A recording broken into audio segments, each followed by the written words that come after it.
Sinend ko ito. 2 sine theta, cosine theta. We call that as double angle identity sa trigonometry. Next, ang cotangent theta, that is equal to, ilan ang cotangent? It's equal to cosine ba over sine. Ang cotangent naman, that's equal to cosine over sine theta. Pinapilitan, cosine theta over sine theta. Yes, so angle. Ay, hindi ba nung kuya mo? Sine A. Angle man lang yan. Di ba yung tika pa nagsagot? The angle theta. Ganito sila siya X, Y, Z. Pero pag sa trigo, usually, sige, garamitan na sa mga Greek letters. Ayun. Oh. Sine theta. Tapos, we have 2 sine theta. Yan na siya. 2 sine theta, cosine theta, minus cosine theta. Tapos, pwede nyo pang i-factor out si cosine theta, ito kang 2 sine theta minus 1. So, yan ang ito-solve ka. So, to do this, diba ini, pinactor out sa cosine theta, 2 sine theta, cosine theta divided by cosine theta is 2 sine theta, cosine theta divided by cosine theta is 1. Tapos, balikan na ang ating problem, which is this one. The tangent theta is equal to 15 over 8. We also have a trigonometric identity such that 1 plus the tangent squared theta is equal to secant squared theta. So, we have 1 plus 15 over 8 squared is equal to secant squared theta. What is 1 plus 15? What is 15 squared? 15 plus 25.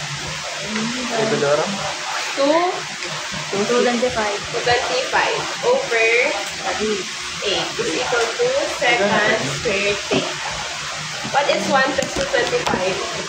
1 is 2, 2, 2. 226? Very man. Diba this is 8? 8 plus 225. Ilan?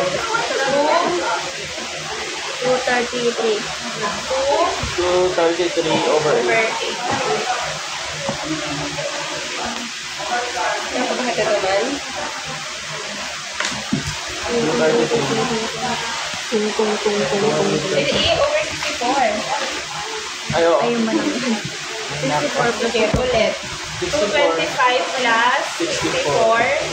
9, 6, 7, 2899. 2, 8, 9. 1 plus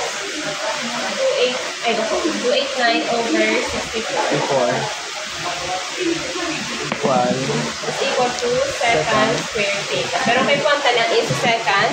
So therefore, our secant 17, 9, 4, 7, 14, 18, diba 289, 17 squared. So this is secant theta is equal to 17 over 8. Tama? Yes. Tama. So therefore, since may value na for secant theta, pwede tanong mahanap ang cosine theta. Opo. Pwede tanong mahanap ang cosine theta. Kasi, diba, we have sine theta, cosine theta, tangent theta. Tangent theta is equal to, diba, tangent theta. This is your secant theta.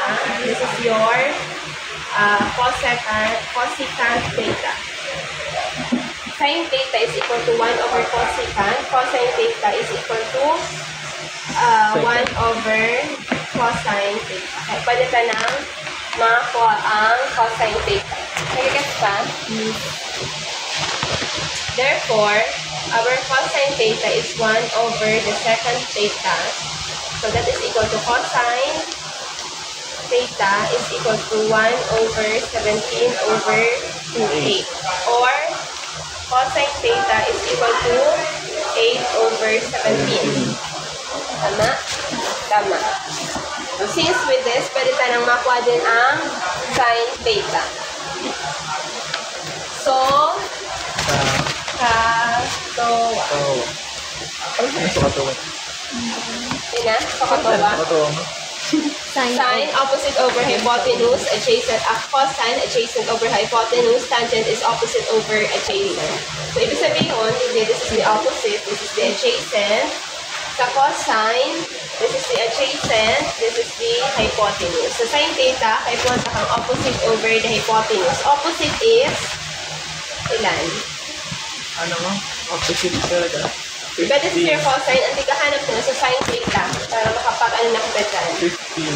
Sine theta, that is equal to opposite over the hypotenuse. Opposite is 15, ang hypotenuse is 17, which is 15 over 17. Pwede na kita mag-substitute. So, ikaw kita dyan na cosine theta times 2 sine theta minus 1.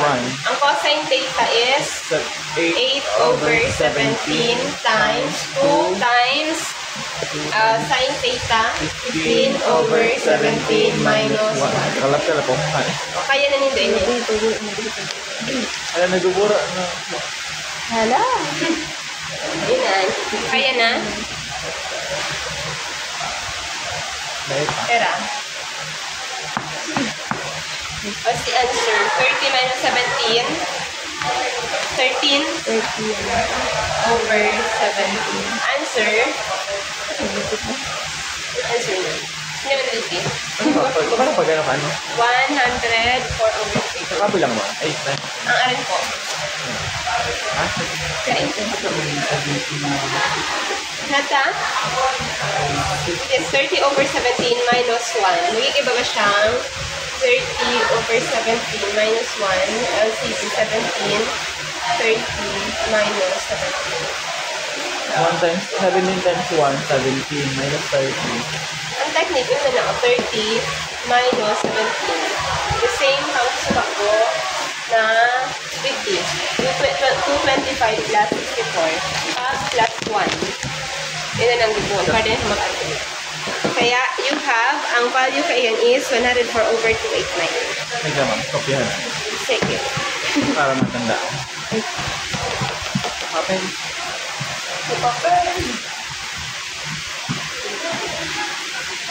Geometry. Ay, try ko.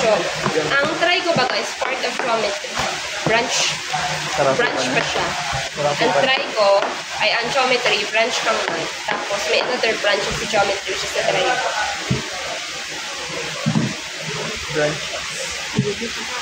Tangent. Beta.